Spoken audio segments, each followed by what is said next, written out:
ஞானானந்தமயம் தேவம் நிர்மலஸ்படிகாகிருதிம் ஆதாரம் சர்வ வித்யானாம் ஹயகிரியோம் பாஸ்வகே. நமஸ்காரம். நெக்ஸ்ட் ஜென் அஸ்ட்ரோ டிவி நேயர்களுக்கு அஸ்ட்ரோ கேஎஸ் ஐயங்காரின் பணிவான நமஸ்காரங்கள். வார பலன் 22/4/2024 28/4/2024 வரை உண்டான வாரத்திற்கு மேஷம் முதல் மீனம் வரை என்னென்ன பலன்கள் அப்படின்றத பார்ப்போம். முதல்ல இந்த வாரத்தினுடைய கோல்சாரம் என்ன, இந்த வாரத்தில் வரக்கூடிய விசேஷ நாட்கள் என்ன அப்படின்றத பார்ப்போம். அதற்கு பிறகு இந்த வாரத்தில் எந்தெந்த ராசிக்காரர்களுக்கு சந்திராஷ்ட நாட்கள்ன்றதை பார்ப்போம்.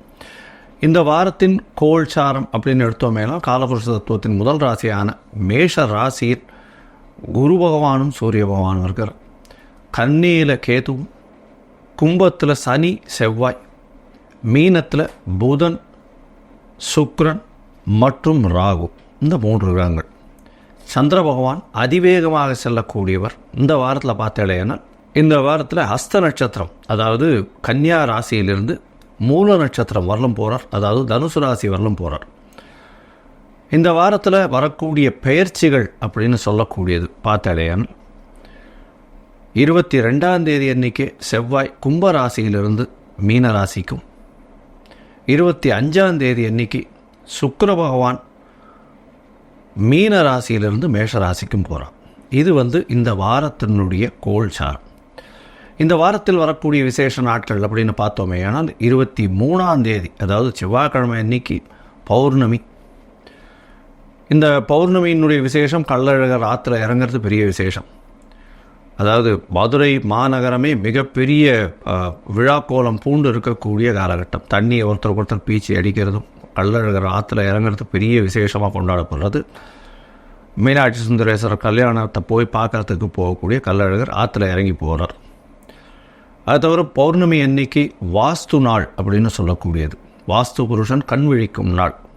கார்த்தால 8:04 8:04 9:34, அதாவது 1.5 மணி நேரம் 90 நிமிஷம் இருக்கக்கூடிய காலகட்டம். வாஸ்து புருஷன் கண் விழிக்கும் நேரத்தை வாஸ்து நாள் அப்படின்னு சொல்லக்கூடியது. இந்த நாளில் எந்த விதமான தோஷமும் இன்றி நீங்கள் மனை பூஜை செய்கிறது, அதை தவிர வாசக்கால் நடுறது, குளம் வெட்டுறது, கிணறு வெட்டுறது, வாசல் பந்தல் போடுறது, புது மனை கிரகப்பிரவேசம் பண்ணுறது, அதை தவிர மனைக்கு அடுகோல் ஊன்றது, அதை தவிர பில்டிங் கட்டுறதுக்கு புதுசாக கையெழுத்து போட்டுக்கிறது, இதெல்லாம் இந்த 23ஆம் தேதியான செவ்வாய்க்கிழமை காலை 8:04 9:34 வரலும் இருக்கக்கூடிய வாஸ்து புருஷன் கண்விழிக்கும் நாளில் பண்ணலாம். அதுவும் எந்த நேரத்தில் பண்ணலாம், இந்த 90 நிமிஷத்துலையும் அப்படின்னு பார்த்தோன்னா 5ஆக பிரிச்சிருக்கா. இது 18 நிமிஷமாக பிரிச்சிருக்கா. வாஸ்து புருஷன் கண் விழித்து தன்னுடைய அதாவது காலை கடன்களை முடிக்கக்கூடியது முதல் 18 நிமிஷம். அதுக்கப்புறம் ஸ்நானம் பண்ணுறார், அதுக்கப்புறம் பூஜை பண்ணுறார், சாமிக்கு பூஜை பண்ணுறது, அதற்கு பிறகு போஜனம் செய்தல், அதற்கு பிறகு தாம்பூலம் தரித்தல். இந்த போஜனம் செய்யும் காலகட்டத்திலும் தாம்பூலம் தரிக்கும் காலகட்டத்திலும், அதாவது கடைசி 36 நிமிஷம், அதாவது 8:52 9:34 வரலும் இருக்கக்கூடிய நேரத்தில் இந்த வாஸ்துக்கு உண்டான பூஜைகளை பண்ணுவீர்களே ஆனால் அந்த காரியம் நிச்சயமாக, அந்த வீடு நிச்சயமாக நல்ல ஒரு ஏற்றத்தையும், அதாவது கடக்கால் போட்டு ஆரம்பிக்கிறீங்க ஒரு வேலை அப்படின்னா அது நிச்சயமாக நல்லபடியாக முடியக்கூடிய வாய்ப்புகள் நிச்சயமாக உண்டு. இந்த வாரத்தில் பார்த்தாலேயானால் 24ஆம் தேதி அன்றைக்கி திரிதினஸ்பிறகு அப்படின்னு போட்டிருக்கும். அதாவது ஒரே ஒரு திதி 3 நாட்கள் வர்றது, இல்லைன்னா 3 திதி 1 நாட்களில் வர்றது திரிதினஸ்பிறகுன்னு சொல்லக்கூடியது. அது கரிநாள்னு சொல்லுவாள். இன்றைக்கி 24ஆம் தேதி அன்றைக்கி பிரதமை திதி 3 நாட்கள் வருது. அதாவது முதல் நாள்லேயே பிரதமையை ஆரம்பிச்சு விடுறது. அது சூரியன் உதயத்துக்கு முன்னாடியே பிரதமம் ஆரம்பிச்சுடுறது. சூரியன் உதித்து 60 நாழிகையும் இருக்குது. அதுக்கு அடுத்த நாளில் 1 நாழிகை 2 நாழிகை இருக்குது. அதனால் 3 நாள் கணக்கு வர்றதுனால திரிதினஸ்பிறகுன்னு பேர். இந்த நாளில் 24ஆம் தேதி அன்றைக்கி கரிநாள்னு போட்டிருக்கும். எந்த ஒரு சுபகாரியங்களும் பண்ணாமல் இருக்கிறது நல்லது. இந்த வாரத்தில் பார்த்தேனால் 27/4/2024 சதுர்த்தி, சங்கட ஹர சதுர்த்தி, அதாவது தேய்பிறை 4ஆம் நாள், அதாவது வளர்பிறையிலும் தேய்பிறையிலும் வரக்கூடிய 4ஆம் நாள் சதுர்த்தின்னு விநாயகருக்கு மிகப்பெரிய விசேஷம். இதில் தேய்பிறையில் சங்கடங்களை போக்கக்கூடியது, வளர்பிறையில் வர சதுர்த்தின்னு சொல்லக்கூடியது. வளர்பிறையில் அதாவது இப்போ தேய்பிறை போகிறதுனால தேய்பிறை 4ஆம் நாள்ன்றதால சங்கடங்களை போக்குறதுக்கு வேண்டிக்கிறது, தங்களுடைய கஷ்டங்கள் போக்குறது வேண்டிக்கிறது, எல்லா விஷயங்களும் சொல்கிறத வந்து சங்கட ஹர சதுர்த்தி அப்படின்னு சொல்லுவாள். பிள்ளையார் கோவிலுக்கு போய்ட்டு ஒரு 9 பிரதட்சணம் பண்ணிட்டு தோப்பு கண்ணம் போட்டு ஒரு தேங்காய் உடைச்சிட்டு வர்றதன் மூலியமாக உங்களுக்கு உண்டான எல்லா விதமான பிரச்சனைகளும் போகும். 28ஆம் தேதி அன்னைக்கு வராக ஜெயந்தி அப்படின்னு போட்டுரும். இந்த வாரம் மொத்தமே பார்த்தாலேனா நல்ல ஒரு ஏற்றத்தோடு செல்லக்கூடிய வாரம். இந்த வாரத்தில் சந்திராஷ்டமா, அதாவது ராசிகள் எதுன்னு பார்த்தோம்னா கும்பம், மீனம், மேஷம், ரிஷபம், இந்த 4 ராசிக்காரருக்கு சந்திராஷ்டம். சந்திராஷ்டம்னா உங்களுடைய ராசிக்கு 8ஆம் இடத்தில் சந்திர பகவான் இருக்கக்கூடிய காலத்தை சந்திராஷ்டம்னு சொல்கிறோம். மதிகாரகன் மறைந்து இருக்கக்கூடிய காலகட்டத்தில் தவறான முடிவுகள் எடுக்கக்கூடும். அதனால் முடிஞ்சவர்களும் எந்த ஒரு புதிய முடிவுகளும் எடுக்க வேண்டாம், வெளியூர் வழிவான பிரயாணங்கள் வேண்டாம்னு சொல்கிறோம். ஒருவேளை எடுக்க வேண்டிய கட்டாயத்தில் இருந்தால் சந்திர பகவானுக்கு உண்டான எளிய பரிகாரம் அப்படின்னு சொல்லக்கூடிய அருகில் இருக்கக்கூடிய நீர்நிலைகளில் போய் ஒரு 10 குடம் தண்ணி கொண்டு வந்து பிள்ளையார் கோவிலில் போய் கொட்டிட்டு வாங்க, பிள்ளையாருக்கு சேர்த்துட்டு வாங்க. அபிஷேகத்துக்கு நல்ல ஒரு ஏற்றமும் மாற்றமும் உங்களுக்கு வரும். அஸ்ட்ராலஜிக்கல் கன்சல்ட் தேவைப்பட்டதே ஆனால் நீங்கள் என்னுடைய மொபைல் நம்பர் கீழே ஸ்டாலிங்கில் போயிட்டுருக்கோம். நீங்கள் எனக்கு ஃபோன் பண்ணுங்க. உங்களுடைய date, time, place of birth, name, உங்களுடைய பேரண்ட்ஸ் நேம் வந்து அனுப்பி வைங்க. என்னுடைய கட்டணம் என்னன்னு சொல்கிறேன்.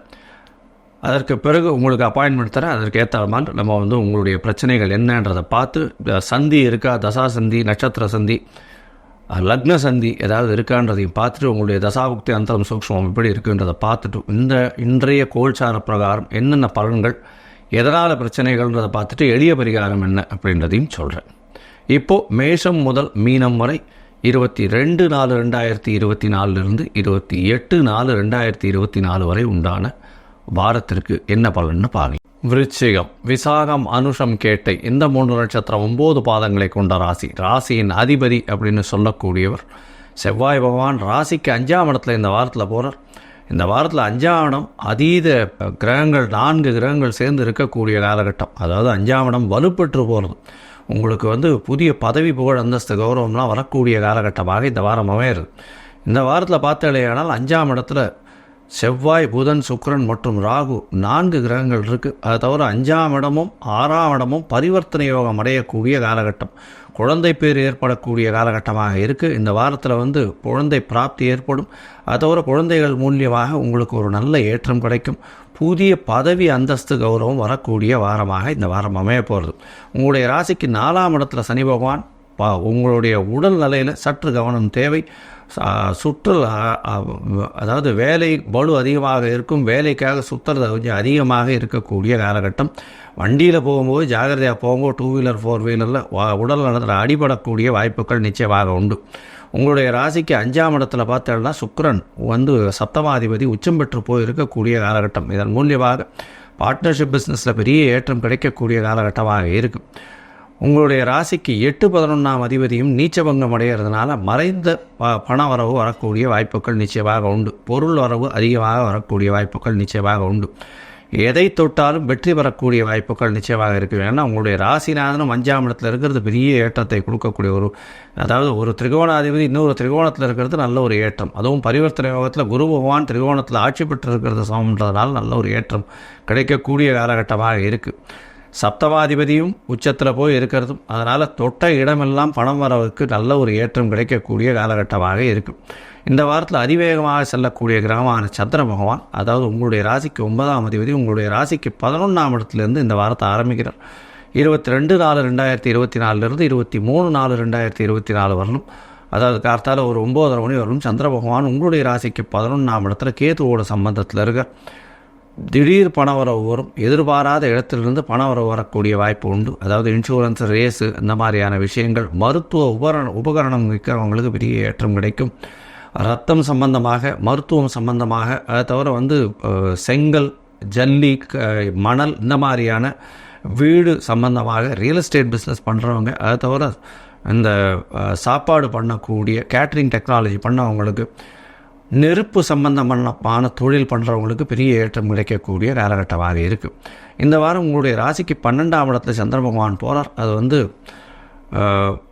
அதாவது 23ஆம் தேதி கார்த்தால 9:30 25ஆம் தேதி மாலை ஒரு 7:30 மணி வரலும் இருக்கக்கூடிய காலகட்டம். இந்த காலகட்டத்தில் பார்த்தேன்னா சந்திர பகவான் உங்களுடைய ராசிக்கு 12ஆம் இடத்துல இருக்கிறதும் குருச்சந்திர யோகம் மேற்று 9ஆம் அதிபதி 12ஆம் இடத்துல இருக்கிறதுனால படிக்கக்கூடிய மாணவர்கள் வெளிநாட்டுக்கு போகணும், ஹையர் எஜுகேஷனுக்குன்னா கண்டிப்பாக இந்த வாரத்தில் அமைஞ்சே தீரும். அதுவும் இந்த 23ஆம் தேதியிலிருந்து 25ஆம் தேதி கார்த்தாலக்குள்ளே கண்டிப்பாக அமைஞ்சு தீரக்கூடிய வாய்ப்புகள் நிச்சயமாக உண்டு. 25ஆம் தேதி சாயந்தரம் 7:30 மணிக்குள்ள வாய்ப்புகள் நிச்சயமாக உண்டு.